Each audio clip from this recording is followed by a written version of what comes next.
El siguiente programa es apto para todo público.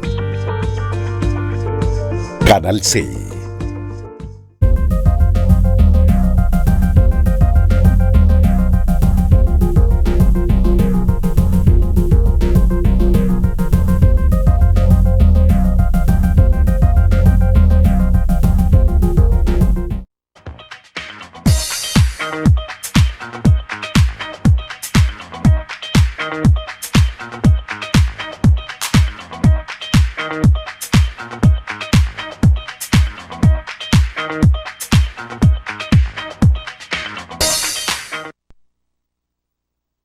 El desarrollo de Cali contigo es posible. Aprovecha los descuentos en el impuesto predial 2023 hasta el 30 de junio. Si estás al día, recibe el 15% de descuento. Y si debes vigencias anteriores, obtén el 10%.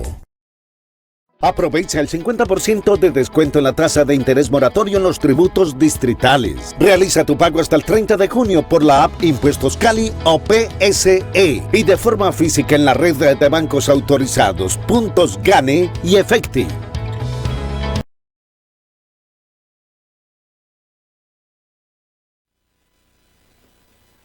Amables televidentes del informativo, conversando con Luis Hermes, recibo un saludo cordial, muy fraterno. Aquí estamos como de costumbre, muy dispuesto a contarles qué ha pasado en Cali, capital del Valle del Cauca, el occidente del país, Colombia y el mundo.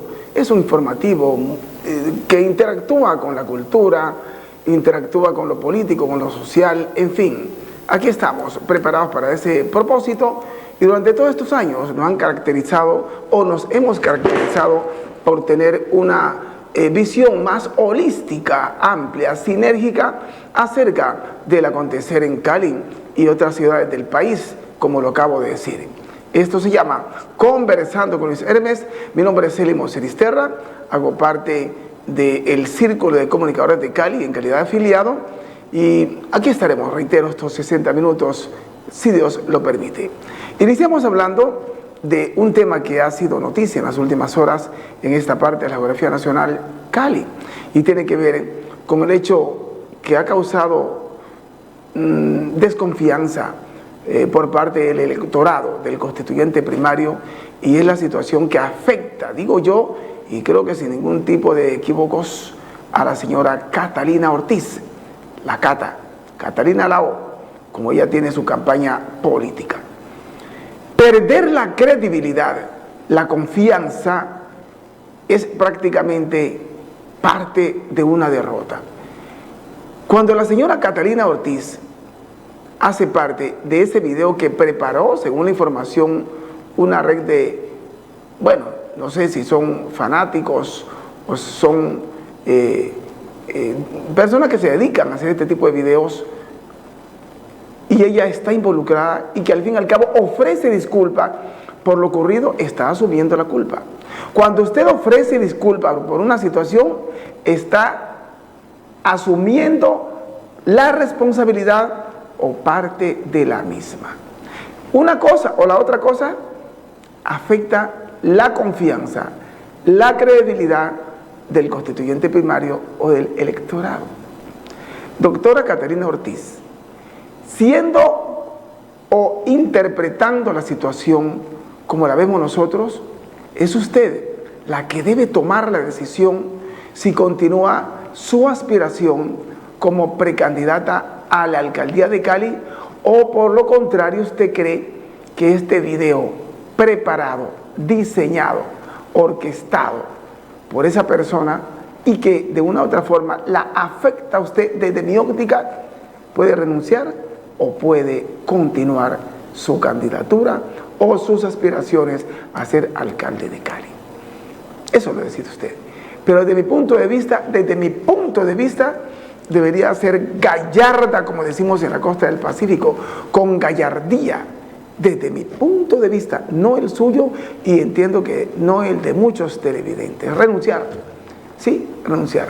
Son más de 60, casi 60 precandidatos a la alcaldía de Santiago de Cali. Solo uno va a ganar esta contienda electoral. ¡Uno! ¿En qué lugar está usted en las encuestas? ¿Cuáles son las propuestas que son directamente proporcional con la ciudad de Cali, con los problemas que afectan a esta ciudad? ¿Usted los tiene claro?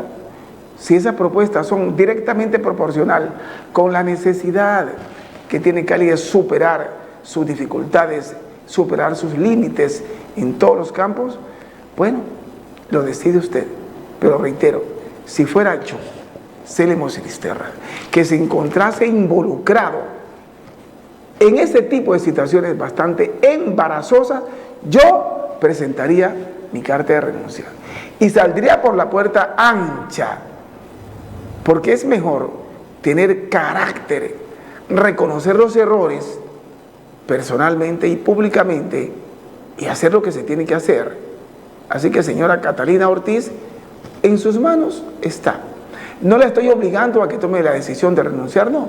Usted es una persona que tiene una capacidad importante de analizar, de interpretar, no tanto lo que usted hace, sino el pensar y el sentir de la gente. Y con base a lo dicho, usted sabrá tomar una decisión.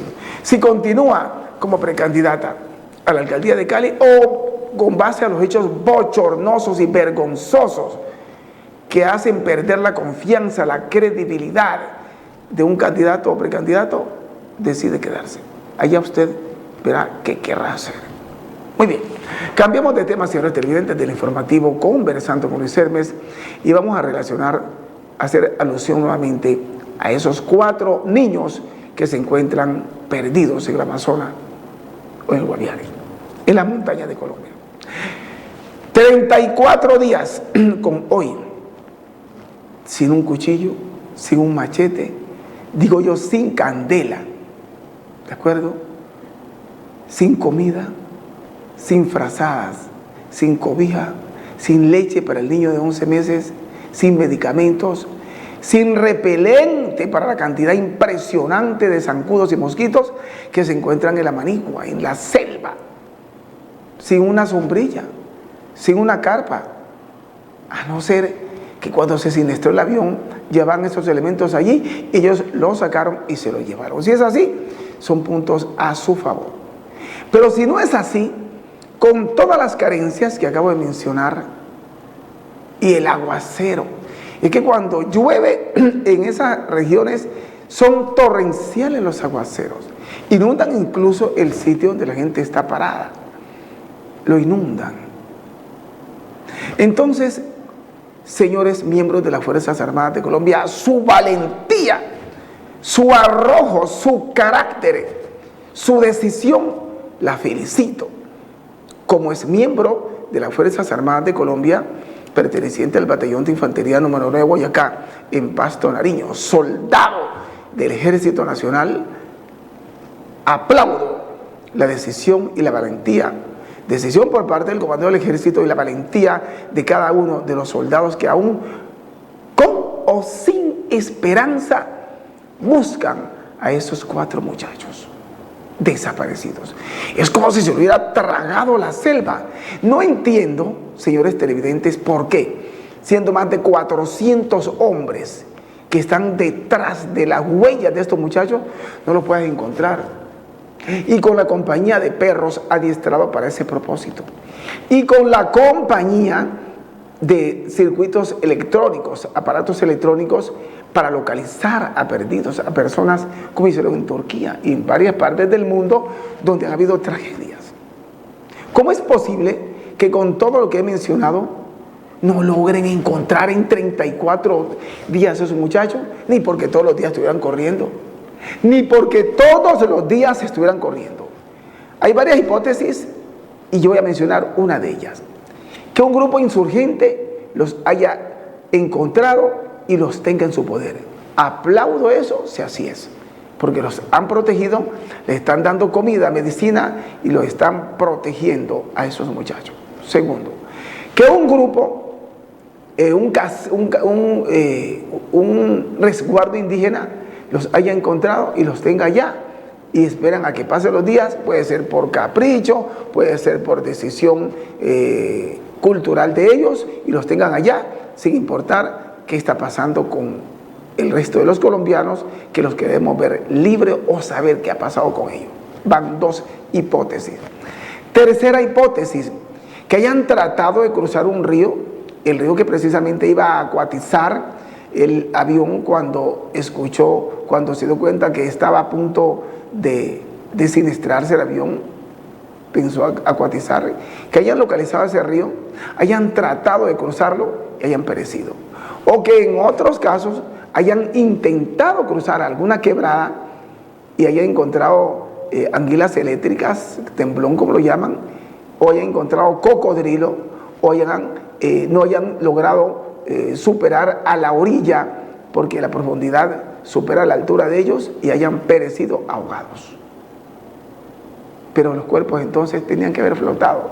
Pero bueno, ya han pasado 30 días después de que flotan, vuelven a sumergirse los cuerpos. Un cuerpo flota, creo que a los 3 o 4 días, y a los 5 o 6 o 7 días se revienta o no sé cuánto, y vuelve y se sumerge, y ahora sí ya no vuelve a salir. Son hipótesis, señoras y señores. Otra hipótesis, la número 4, es que se hayan enfrentado a animales salvajes, a felinos que se encuentran en la selva de nuestro territorio nacional. Y el que yo nunca quisiera encontrarme es con el leopardo y el jaguar. Ciertamente son felinos temibles. El jaguar se sube a un árbol con una presa 2 o 3 veces superior a su peso, solo sostenida de sus mandíbulas, que son extremadamente poderosas. Y lo mismo ocurre con el leopardo. El jaguar y el leopardo son prácticamente lo mismo de feroces. Ustedes ven cómo matan a los cocodrilos. Esos animales se enfrentan a los cocodrilos y matan a los cocodrilos. Tienen mucha fuerza. También hay osos, también hay otro tipo de animales como los tigrillos y las manadas de zaino. Los zainos son familia de los porcinos, de los tatáburos, de los cerdos, pero son extremadamente peligrosos. Son animales muy peligrosos, los zainos, que se encuentran en el territorio nacional. Los tatáburos no tanto. Los perros de montes también son animales muy peligrosos. Y hay otro que son las boas constrictor, las serpientes. Esas serpientes. Bueno, ahí no representan peligro para todos, de pronto para uno, para dos. Porque cuando ella los encuentra, los envuelve y de pronto uno o dos. Pero bueno, ese no sería tanto el peligro. Y el otro peligro es lo agreste de las montañas, de la selva, las temperaturas, la hipotermia, señores televidentes, el frío, estando en una cueva, no sé dónde, el frío. Y hay otra situación que afecta la suerte de los niños, es el hambre. No encuentran todo el tiempo, así sean aborígenes o indígenas, seguramente sin un machete, sin un hacha, sin herramienta, difícilmente pueden encontrar algún árbol, alguna fruta para comer. Y otra situación es las enfermedades tropicales propias de la selva. La leishmaniasis es una enfermedad muy peligrosa propia de la selva de nuestro territorio nacional. El zancudo, en fin. Señor Jesús, que seas tú, que se apiade de estos muchachos y que ustedes, señor comandante de las Fuerzas Armadas, sostengan los operativos. No sé hasta qué punto o hasta dónde, porque hoy ya son casi 33 días de que los muchachos no aparecen. Muy bien, señor televidente del informativo Conversando con Luis Hermes, cambiemos de tercio, hablemos de noticias que han ocurrido en Cali, la ilustre capital del Valle del Cauca. La Policía Metropolitana de esta capital ha precisado, enviado noticias que relacionan a la captura de una persona por lesiones a un menor de edad. Un menor de 16 años con arma de fuego ha lesionado a otro menor de 16 años. Ahí está la ley 1098, Código de Infancia y Adolescencia. Tipicidad de las conductas dolosas violatorias del Código Penal y de Procedimiento Penal, mejor dicho, del ordenamiento jurídico y constitucional. Porque la ley 599 es el Código Penal y de Procedimiento Penal. A los menores de edad los juzga la ley 1098, que es el Código de Infancia y Adolescencia. Entonces vamos a ver qué fue lo que pasó con estos muchachos, que resulta uno herido y el otro como agresor en estas circunstancias que la policía está averiguando. Bueno, la Policía Metropolitana de Cali con nuestra seccional de Policía Judicial de Infancia y Adolescencia y en coordinación con la Fiscal de la Nación realizan la captura de alias Pelambre, un menor de 16 años de edad, el cual había causado las lesiones graves a una menor de edad en la comuna 15 en el Vallado. Esta menor de edad es la sobrina de la señora vicepresidenta de la República y gracias a esa investigación tan rápida que realiza nuestra policía judicial se logra la captura de este menor, o la aprehensión de este menor más bien. Este menor también tiene antecedentes por los delitos de porte ilegal de armas de fuego y tentativa de homicidio.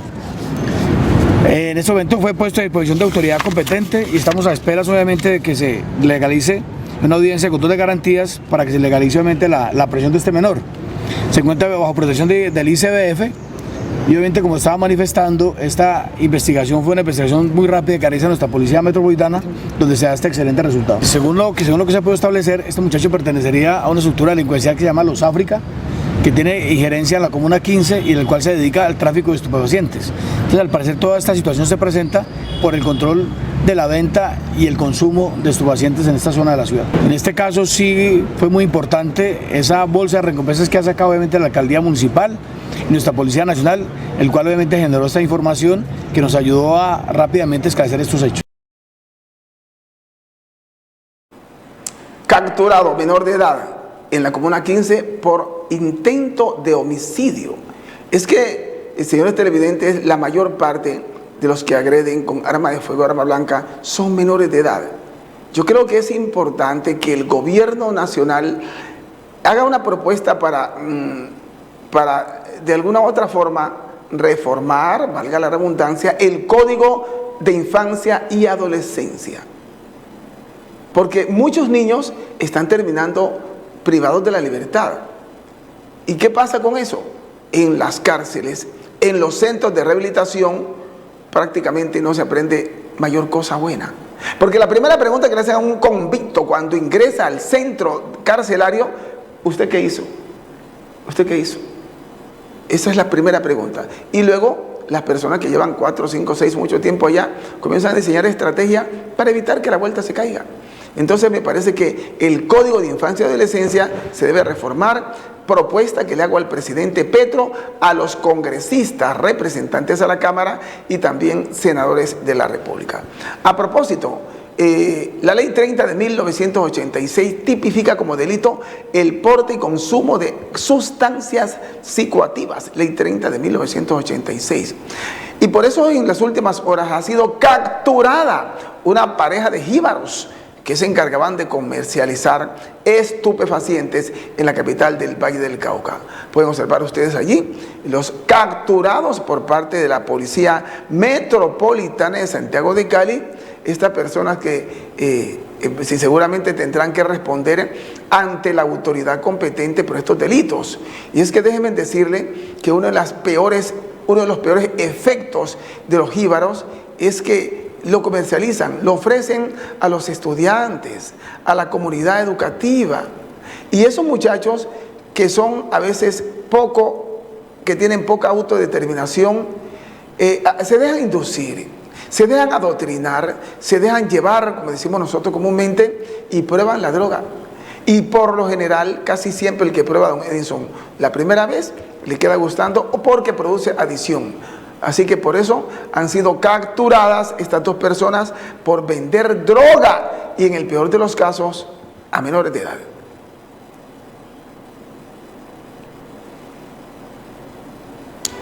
Avanzamos en esta franja del informativo Conversando con Luis Hermes, un programa del canal C de televisión local que procura visibilizar hechos que son noticias como la que estamos compartiendo a esta hora.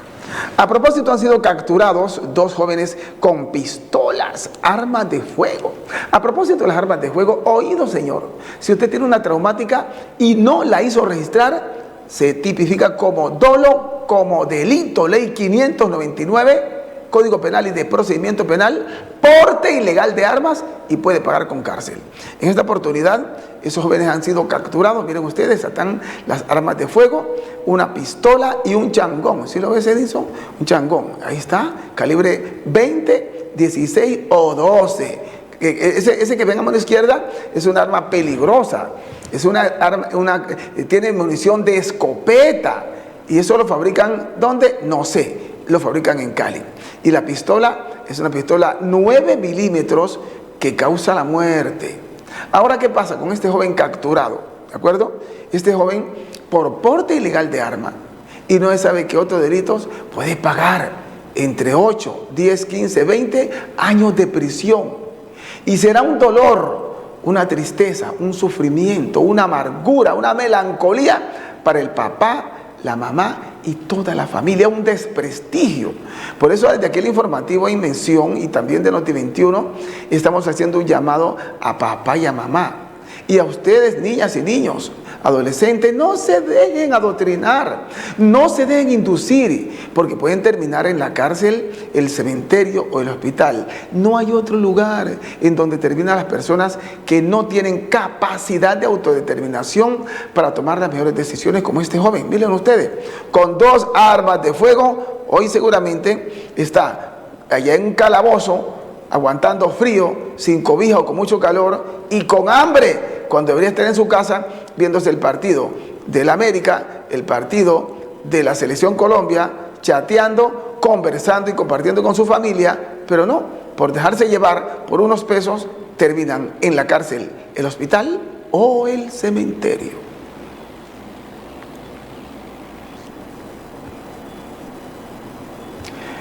Aquí en el informativo Conversando con Luis Hermes, hay que decirte que los estudiantes de la Universidad del Valle, que son víctimas de la violencia, han recibido algunos estímulos. La ley 1448 es la ley de víctimas de la violencia. Hay muchas personas que han tenido que ser desplazadas, se han visto desplazadas de cualquiera de los 4 departamentos de la geografía nacional, otras que llegaron incluso de Venezuela. Y aquí han tenido sus hijos que son apátridas. Apátridas son aquellos niños que nacen, en este caso en Colombia, de padres que no están legalmente en el territorio, venezolanos que no están legal.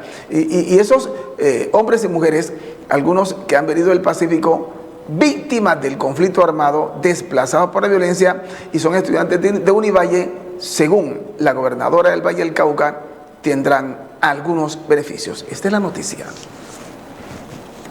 Para que haya un espacio que será una casa amplia en el barrio Ciudad Jardín o en Pance, eso lo estamos determinando, cerca de Ciudad Universitaria, que pueda albergar como una especie de casa de paso a los estudiantes que son víctimas sobre todo de las zonas de conflictividad del Pacífico, del suroccidente colombiano. Esperamos que podamos concretar la solicitud que hoy he firmado con presencia de la propia Gabriela Pozo ante el Consejo Superior y que en el mes de agosto podamos tener esta casa, que será una casa ya construida, son casas que hacían parte de los bienes que tiene la SAE decomisados al narcotráfico, y que se pueda tramitar también la donación a la universidad para que haya una administración colegiada como la que ya venimos haciendo con la Casa de Paso Indígena, que es un proyecto que nos ha servido como referente. Ojalá no sea solo una, sino un par de estas casas para poder tener una más amplia cobertura de tránsito, de acogida para los jóvenes estudiantes de la Universidad del Valle que vienen de las zonas de conflicto de nuestro país.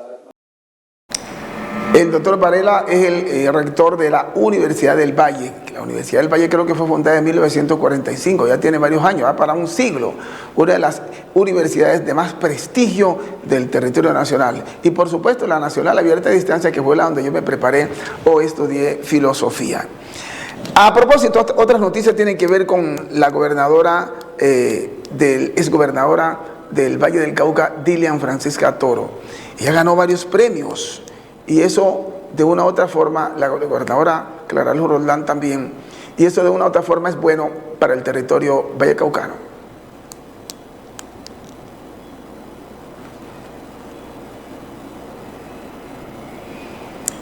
Clara Luz Roldán y Dilian Francisca Toro, 2 varonesas que se han ocupado de gestionar recursos nacional e internacional para la gente de este departamento. Luego de recibir el premio a Mejor Gobernador entre los departamentos grandes de Colombia, Dilian Francisca Toro aseguró que se lo debe a los ciudadanos y a todo su equipo de trabajo. Precisó que seguirá trabajando en temas tan cruciales como la salud de los vallecaucanos. La recuperación financiera del Hospital Universitario del Valle, programas educativos como los Mazporras, el plan de alimentación escolar y su apoyo al deporte son algunos de los logros más importantes que, dice Dilian Francisca Toro, fueron reconocidos con este premio. Aportar, yo digo que un granito de arena al beneficio de los vallecaucanos, pero pues por supuesto esto no lo hice sola, lo hice con un equipo, lo hice trabajando diariamente con responsabilidad, con compromiso, con eficiencia, con transparencia. Lo hicimos con cada una de las personas del Valle del Cauca que estuvieron trabajando como campesinos, deportistas, artistas, empresarios, todos que nos unimos para poder hacer que el Valle del Cauca creciera económicamente y tuviera desarrollo social. Recuperamos el liderazgo nacional, el orgullo de ser vallecaucanos, la autoestima y por supuesto la confianza en el sector público y en los gobernantes. Mientras tanto, el alcalde de Palmira, Jairo Ortega Zamboní, fue elegido como el mejor alcalde entre los municipios de más de 100.000 habitantes. En educación, primer lugar, cuarto año consecutivos, con mejor calidad educativa y con los mejores pruebas de saber, con la mayor inversión en deporte, recreación y cultura, con los menores índices de criminalidad en la historia de Palmira, con un hospital que estaba quebrado y es viable y sostenible, con una mucha inversión para los amigos del campo, en el agro. Ambos reconocimientos fueron entregados por la Fundación Colombia Líder en Bogotá. Muchas gracias, colegas de 90 Minutos, el informativo de lunes a viernes que se emite por Telepacífico, por su deferencia a esta nota que favorece de una otra forma o que visibiliza mejor el trabajo que ha hecho la doctora Dilian Francisca Toro en su momento que fue gobernadora del Valle del Cauca y ahora que es presidenta del partido de la U. Esta mujer que es la baronesa, como le conocen en el Valle del Cauca y Colombia, procura ser gobernadora nuevamente y seguro que con el trabajo que ha hecho, seguramente los vallecaucanos la volverán a elegir como gobernadora de este departamento. A propósito, hay una encuesta, veamos esta encuesta, compañero Edison, en donde Dilian Francisca Toro Torres, observan ustedes allí, ocupa el primer lugar. Si podemos ampliar un poquitico más, Dilian Francisca Toro Torres ocupa el primer lugar. Ahí está abajo, sí, ahí está la gobernadora, es gobernadora aspirante, un poquitico. Súbala para poder ver los nombres de los que están abajo. Muchas gracias. Súbala más, por favor. Ahí están los nombres de los otros. Sí, señor William Andrés Cruz, Sebastián Caballero, que es de Jumbo, Fernández Lozano, y bueno, Fernando Tamayo, que fue concejal, de momento es concejal del municipio de Santiago de Cali. Esos son, sí, señoras y señores, los candidatos. Abajo de alcaldía, Roberto Ortiz ha ganado todas las últimas encuestas. Tulio Gómez ahora está de segundo. Alejandro Vera, que estaba de segundo, ahora está de tercero con una mínima diferencia. Catalina Ortiz, la señora del video polémico, ahora se encuentra también en el cuarto lugar.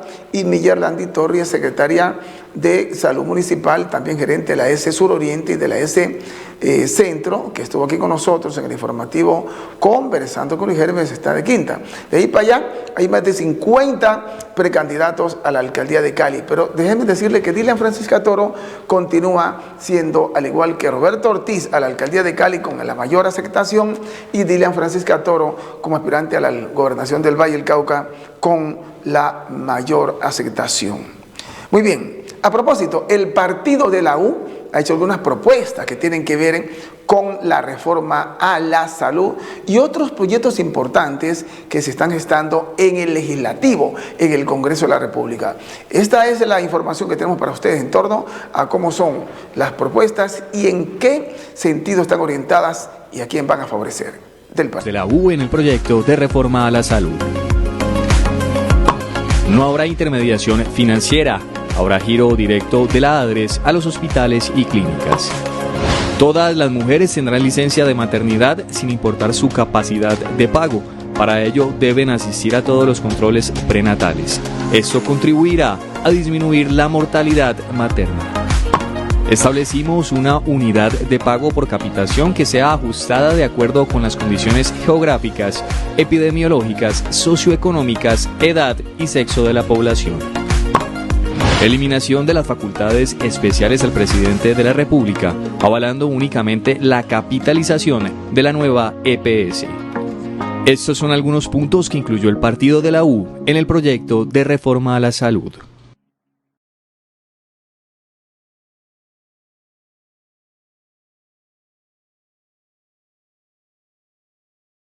Claro. Amables televidentes del informativo Conversando con Luis Hermes. Bueno, antes de ir con otro tema que tiene que ver con la cultura, que tiene que ver con el esclavismo, que tiene que ver con esos próceres, hay que hacer referencia a el Pacífico colombiano. Hombre, el Chocó, qué bonito hablar del Chocó, pero qué triste profundizar en su forma de vida. Bonito decir de que el departamento del Chocó es un departamento privilegiado que limita con el departamento del Valle del Cauca, con Risaralda, con Antioquia, y que tiene dos océanos, Océano Pacífico y Océano Atlántico. Así está ubicado geográficamente en el territorio nacional el departamento del Chocó. Pero no obstante, tiene más virtudes. Es el departamento del doctor Edinson con el más alto índice de pluviosidad, donde más llueve, para decirlo de otra forma, en el mundo. Chocó. Pero también tiene otra ventaja. Tiene límite con la República de Panamá. En su momento intentaron hacer un canal, el canal interoceánico Atrato-Truandó. Ese canal nació prácticamente muerto. Y el suelo y el subsuelo de los chocuanos rico en minerales. Pero la gente acá arriba se está muriendo de necesidad. Hambre.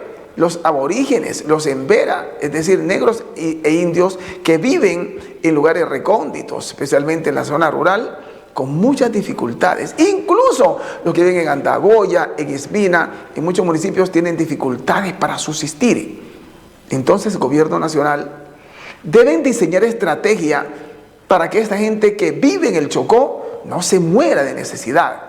Y para no mencionar el hambre, enfermedades, siendo un departamento muy rico en el suelo y su subsuelo y con una ubicación geográfica envidiable para los otros 31 departamentos de la geografía nacional. Ahora sí, entremos en materia hablando de próceres negros abolicionistas, ahora que termina pues este mes de la afrocolombianidad. Nos ha correspondido estar en varias instituciones educativas como la Vivas Balcázar. Estuvimos en los últimos días, que está nueva planta física ubicado precisamente en el barrio El Guabal. En esa hemos estado en varias instituciones desde mi postura como instructor de la diáspora africana, el taller de metodológico, tapetes metodológicos que hablamos nosotros de los próceres abolicionistas e independentistas invisibilizados en la historia. Y hemos hablado de este prócer, Sebastián Lemba, que fue capturado, nació en África y fue llevado a República Dominicana, que reiteramos está en Centroamérica, capital Santo Domingo, y es la única isla de América, no sé si del mundo, que tiene dos países: Haití, capital Puerto Príncipe, y República Dominicana, capital Santo Domingo. Ahí en República Dominicana, hace más de unos 300 años, se rebeldizó Sebastián Lemba. Dijo, no quiero ser más esclavo. Se fue al monte por 15 años y con varios negros. Hizo un proceso rebelde y logró liberar a algunos negros de algunas plantaciones, pero al fin y al cabo lo encuentran y lo asesinan los españoles. Dice la historia poco contada que el cráneo, la cabeza de Sebastián Lemba, negro rebelde de República Dominicana en el tiempo de la Gran Maafa, del holocausto, del genocidio de los negros, para llamarlo así, de la esclavización, la cabeza fue colocada en un mastil, en un palo, en la plaza pública, y le echaron harta sal para que no se pudiera, para que demorara más tiempo. ¿Y con qué propósito lo hicieron los españoles? Con el propósito de que los negros vieran la cabeza de un líder y no se rebeldizaran y no se volvieran cimarrones y mucho menos palenqueros, para que no hubiese de alguna otra forma rebeldía por parte de los negros.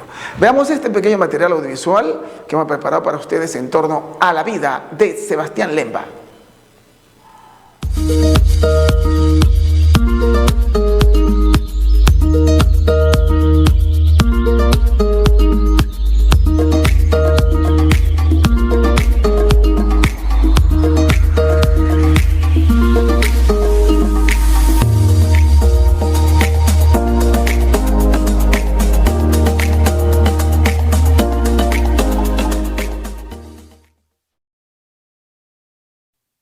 Sebastián Lemba fue un dirigente negro antiesclavista que lideró una prolongada rebelión contra la esclavitud en la isla La Española. A estos negros sublevados se le llamaban cimarrones. Nacido el 24 de diciembre de 1520 en África, miembro de la nación de los Lemba por parte de su madre y de los Kalembo por parte de su padre, de donde quizá provenga su apellido. Cuando Sebastián Lemba era joven, lo capturaron en África y lo llevaron a La Española, aproximadamente en el año 1525.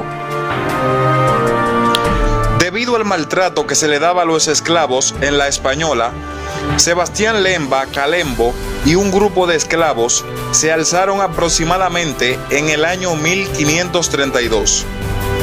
En ese sentido, se escapó y marchó a la montaña y durante unos 15 años combatió las autoridades españolas.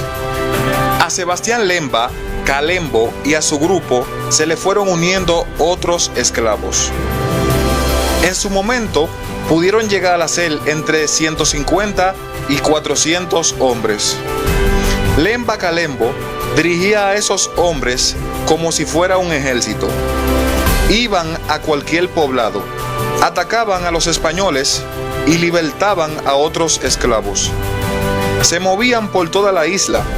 Sus palenques estuvieron en Higüey, Azua, Bauruco, San Juan de la Maguana, Puerto Plata y El Ceibo. Finalmente, el 17 de septiembre de 1547 fue capturado. Las circunstancias, lugar y fecha de su muerte no están claras, pero se afirma que ocurrió entre 1547 y 1548 en San Juan de la Maguana u otro lugar del sur del país, aunque también se dice que fue en Santo Domingo, a donde fue llevado después de capturado y se le dio muerte en una de las puertas de las murallas entre el fuerte de San Gil y la Puerta del Conde, a la que se llamó por un tiempo la Puerta de Lemba Kalembo. La acción de Sebastián Lemba Kalembo tiene una importancia histórica particular. Fue uno de los primeros en comenzar la lucha contra la esclavitud en todo el continente americano.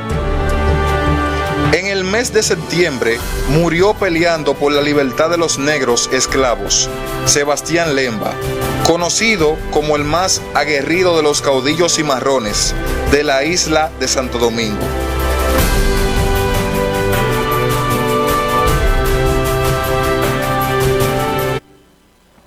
La historia nunca contada. Es que siempre nos hablaron de los señores Gonzalo Jiménez de Quesada. Nos hablaron de Pablo Morillo, el mal llamado pacificador. Nos hablaron de Antonio Nariño. Nos hablaron de Antonio Baraya. Nos hablaron de Atanasio Girardot, aunque estos fueron buenos guerreros que participaron en el proceso de libertad. Está bien. De Francisco de Paula Santander. Nos hablaron del señor Tomás Cipriano de Mosquera. Nos hablaron de Julio Arboleda. Y lo significaron a este señor como el hombre más importante porque supuestamente era poeta. Nos hablaron de Sebastián de Belalcázar. Nos hablaron de Francisco Pizarro, señores televidentes, criminal del Perú, y su hermano Gonzalo Pizarro. Nos hablaron de Magallanes, que estuvo allá en la Patagonia y que casi lo matan. Edinson, esto poco se ha contado, porque allá en la Patagonia, en Argentina, existieron unos aborígenes llamados los patagones, que medían entre 2 y 3 metros, dice la historia. Eran grandes, altos, grandísimos.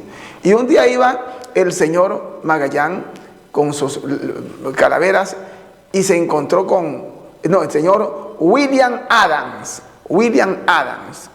así se llamó ese señor conquistador, iba por la península de Magallanes, y cuando de pronto fue asediado con flechas y lanzas que le llovían de todas partes, casi lo matan a William Adams en la península de Magallanes, en Argentina. ¿Y quiénes atacaron a este señor? A William Adams, lo atacaron los patagones. Ahora entienden por qué la palabra Patagonia viene de los aborígenes patagones que vivían en esa parte del continente americano, Suramérica, Argentina, y que fueron extinguidos, me atrevo a decir, por los españoles.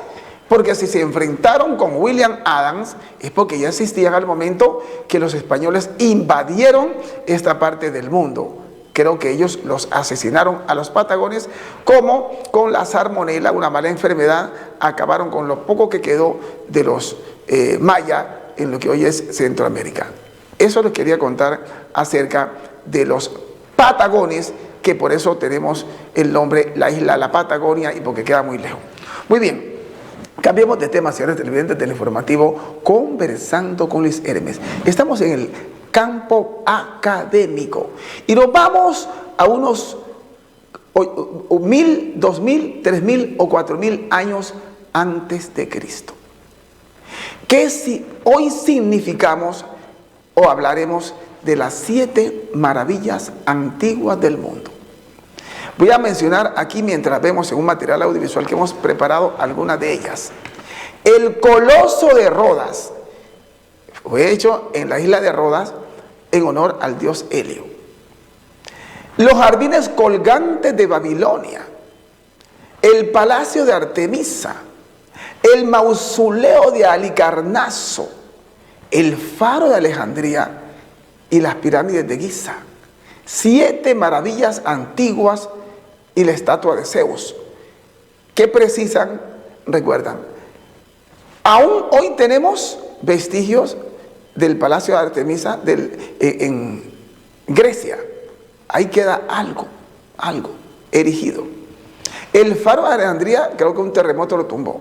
Y el Coloso de Rodas también fue derribado por un terremoto. Queda en la isla de Rodas, en Grecia. Y permanecieron bajo el agua muchos años sus restos, porque le atribuían a un maleficio o a la voluntad del dios Helios, al cual fue construido el Coloso de Rodas, y por eso no estarían así. Fue hecho de puro bronce las piernas. El Coloso de Rodas, que ustedes pueden buscarlo en Google, Edinson y estudiante, para que vean la figura que hicieron. Entonces la pregunta es, ¿cómo hicieron cosas tan grandes como las pirámides de Egipto si no tenían tanta arquitectura? Veamos este material que hemos preparado acerca de las 7 maravillas antiguas que hoy damos cuenta en el informativo Conversando con Luis Hermes.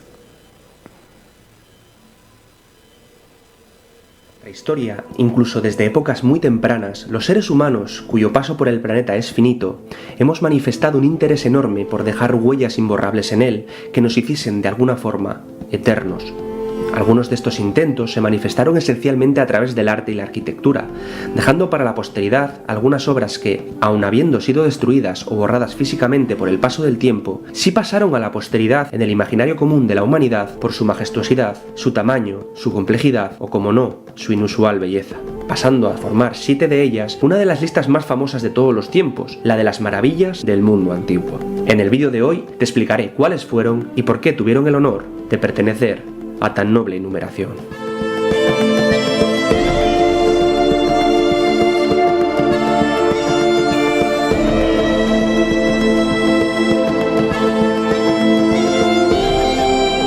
El faro de Alejandría.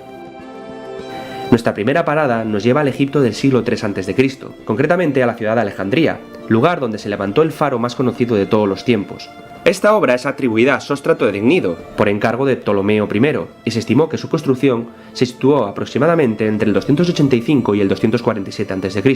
Levantado casi exclusivamente en mármol, su altura alcanzó los 134 metros, equivalente a un edificio de 40 o 45 pisos de la actualidad. En su parte más alta, un espejo de grandes dimensiones reflejaba la luz del sol durante el día y proyectaba la que emitía una gran hoguera hecha en su base durante la noche, llegando a verse esta desde distancias de hasta 50 kilómetros. Su final sobrevino en torno al siglo XIV, cuando una serie de terremotos que afectaron a la región lo destruyeron casi en su totalidad. Lamentablemente, la gran mayoría de sus restos fueron reutilizados para levantar en el siglo XV en el mismo terreno la conocida como Ciudadela o Fuerte de Qaitbay. Por este motivo, a día de hoy, no ha llegado hasta nosotros prácticamente ningún resto del faro más icónico de todos los tiempos.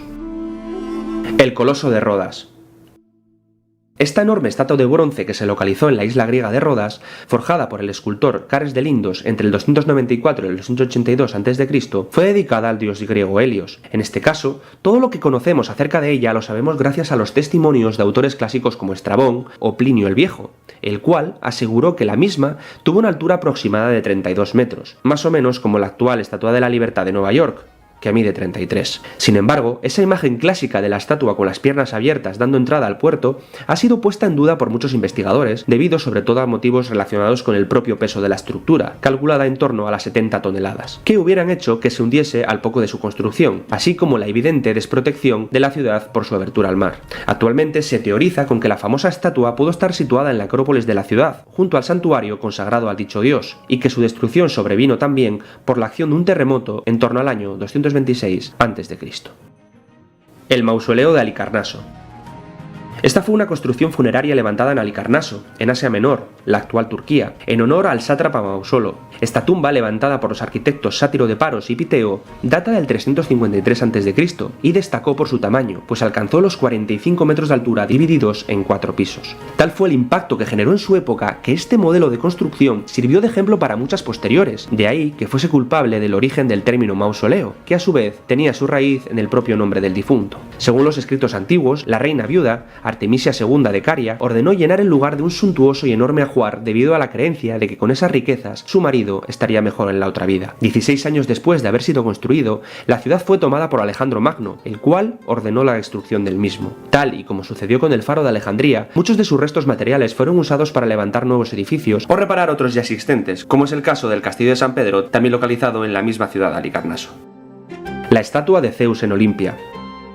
Esta estatua crisoelefantina, es decir, hecha de oro y marfil, diseñada y ejecutada por el genio escultor griego Fidias, está fechada en torno al año 430, aunque existe cierto debate sobre este tema. De ella sabemos también que se levantó en la ciudad de Olimpia en honor al dios de los dioses del panteón griego, Zeus, y las imágenes que tenemos de ella actuales han sido obtenidas gracias, y he aquí lo curioso, a las representaciones que de ella se hicieron en muchas monedas acuñadas en Elis en torno al siglo II después de Cristo. Con todo esto, se estima que su tamaño rondó los 12 metros de altura, ocupando todo el ancho del templo consagrado al dios del trueno. En torno a ella existe una leyenda que cuenta que el excéntrico emperador romano Calígula, al enterarse de la existencia de la estatua, ordenó que se la llevasen a Roma, con el único fin de cortarle la cabeza para poner otra con una imagen suya. Sin embargo, los soldados que iban a cumplir con su misión escucharon las carcajadas entre truenos del propio Zeus y huyeron atemorizados del lugar. Leyendas aparte, lo único que se sabe con certeza es que se perdió o fue destruida, haciéndola desaparecer entre la oscuridad de los tiempos en algún momento en torno al siglo V después de Cristo.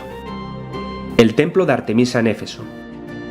Este santuario fue levantado en Éfeso, también en Asia Menor, por orden del rey Creso en honor a la diosa griega de la luna y la caza. Su primera edificación data del año 550 a.C., aunque poco tiempo después fue destruido. A finales del siglo IV a.C., por orden del mismísimo Alejandro Magno, este fue reconstruido de nuevo. Lo que hoy queda de él son los restos que sobrevivieron al incendio provocado por un tal Heróstato en torno al año 356 a.C., y a lo que dejaron los pueblos godos tras su saqueo en los primeros siglos después de Cristo. Sea como fuere, gracias a estos vestigios podemos saber que estuvo construido casi exclusivamente con mármol, teniendo su planta 114 metros de longitud y 54 metros de anchura, rodeado por 127 columnas jónicas de 60 metros de altura cada una obra sin precedentes hasta ese momento, ya que en su interior no solo se erigió una estatua de la diosa en cuestión, sino que se dispusieron a su alrededor, a modo de museo actual, gran cantidad de estatuas menores de otros dioses, de personajes mitológicos, pinturas en las paredes e incrustaciones en bajorrelieve de oro y plata. Los jardines colgantes de Babilonia. Quizás esta sea la construcción más controversial de todas debido a las numerosas voces que, a lo largo de la historia, han puesto en duda su verdadera existencia por la total ausencia de pruebas arqueológicas al respecto. Sin embargo, lo que nos ha llegado sobre ellos, gracias a los testimonios de autores clásicos como Estrabón, es que fueron construidos en el siglo VI a.C. aproximadamente en la ciudad de Babilonia, situada en lo que hoy es Irak, como regalo a Mitis, esposa del archiconocido rey caldeo Nabucodonosor II. Según también estos autores, estos se levantaron junto al Palacio Real y el propio río Éufrates, con el objetivo de que fuesen admirados por los habitantes de la ciudad y los viajeros que llegaban a la capital del Imperio Neobabilónico. La belleza de estos radicó en su novedosa construcción usando una serie de terrazas de piedra que se sostenían por amplias arcadas, de tal forma que, al verlo desde abajo, el jardín pareciese suspendido sobre una alta escalinata rebosante de flores. De ahí su famoso adjetivo de colgantes. Con la decadencia de Babilonia y el fin del imperio, los jardines fueron abandonados. Cuando Alejandro Magno llegó a la ciudad en el siglo IV a.C., se narra que los jardines ya estaban parcialmente en ruinas. Finalmente, siguiendo todo este relato, fueron destruidos definitivamente en el año 126 a.C. por el rey Evemero. La Gran Pirámide de Giza. Y por último, llegamos a la más antigua y también mejor conservada, la Gran Pirámide de Giza, situada en las afueras de la capital de Egipto, El Cairo. Esta fue iniciada en torno al año 2570 a.C. y diseñada por el arquitecto Emiunu, con el fin de servir como tumba real al faraón Keops, necesitando para construirla el trabajo de más de 100.000 hombres durante más de 20 años. Con 230 metros de ancho y 145 metros de altura, durante casi 3.800 años fue el edificio más alto del planeta, título que le arrebató en el siglo XIV el chapitel de la Catedral de Lincoln en Inglaterra. Según el conocido como Papiro de Turín, un texto egipcio datado de época de Ramsés II, para levantar la Gran Pirámide de Giza se necesitaron 2,3 millones de bloques de piedra de 2,5 toneladas cada uno, con algunas secciones que llegaron a alcanzar las 60 toneladas, estando la misma recubierta con aproximadamente 27.000 bloques de piedra caliza blanca, muchos de los cuales fueron desprendiéndose y reutilizados para edificaciones tras la conquista de Egipto a manos de los otomanos en el siglo XVI. Junto a ella, las de Kefren y Micerino constituyen las tres pirámides de Gizeh, que tienen el noble honor de ser las únicas maravillas del mundo antiguo que permanecen a día de hoy en pie. Y con esto llegamos al final de la lista. ¿Qué os ha parecido? ¿Conocéis algún dato curioso más sobre ellas? ¿Os gusta? Se sorprende uno, ¿no, señor televidente? ¿Conocías estas maravillas? Maravillas antiguas. Y eso que no mencionaron a la Gran Muralla China, que también es antigua. Pero las modernas, entre ellas están el túnel que existe entre Francia y el Reino Unido por debajo del lecho marino, construida en la década de los 90. Sí, señor. Y la otra maravilla, el Canal de Panamá, y la otra, el Canal de Suez. Son maravillas modernas. Muy bien. Y bueno, y son maravillas modernas que no podemos dejar de hablar, señores televidentes del informativo Conversando con Luis Hermes. Y más adelante en otro programa hablaremos del lago más profundo del mundo, que es el lago Baikal, seguido por el lago Tanganica. El Baikal está en Siberia, el Tanganica está en el Congo, y hablaremos también de un lago que está a más de 3.000 metros de altura y está en Bolivia, y les diremos cómo se llama. Nos despedimos, señores televidentes. En esta oportunidad hemos estado, gracias a Dios, al BTR, al ingeniero que nos hace posible que podamos ver todas estas informaciones, de estos materiales que hemos preparado para ustedes, don Edison. Y con la venia de Dios, reitero, hemos llegado al final de este programa, por lo menos en esta oportunidad. Si de pronto a esta hora, señor televidente, usted no tiene la menor idea de dónde están sus hijos, es importante que salga a la puerta, eche un vistazo, averigüen dónde están sus hijos, con quién hablan, de qué hablan y qué le están diciendo al oído que seguramente no es conveniente para ellos. Es el mensaje habitual del informativo Conversando con Luis Hermes en Noti 21, la voz de Silvio Sinisterra.